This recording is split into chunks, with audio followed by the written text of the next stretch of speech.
เอาสวัสดีพี่น้องตอนเสาร์ของวันเสาร์ได้พี่น้องได้จะมีเตียงคือเก่าพี่น้องปิงลินหมูแซ่บๆได้พี่น้องได้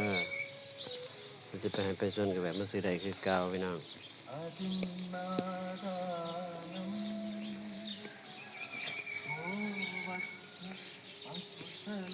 มีปิงไก่ได้พี่น้องปิงไก่ปิงลินหมู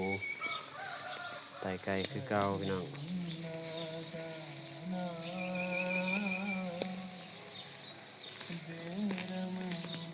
อัปเดตสภาพอากาศยามเช้าพี่น้องแจ่มใสดีพี่น้องสดชื่นอากาศบริสุทธิ์พี่น้องเลยสภาพอากาศบ้านสะเทิมเด้อพี่น้องเด้อ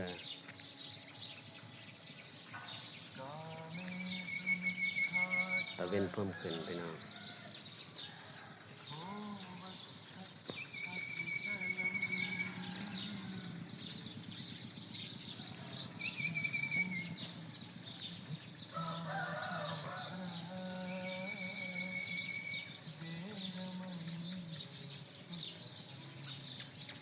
บรรยากาศยามเช้าอากาศจะดีแน่พี่น้องบ่ร้อนปานใด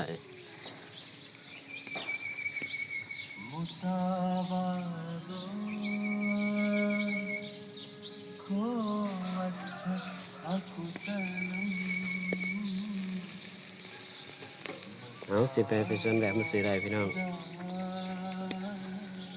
ทักมาได้เด้อพี่น้องเด้อคอมเมนต์มาได้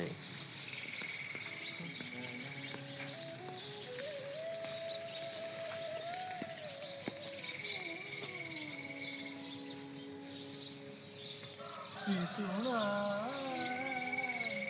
ว่าจะ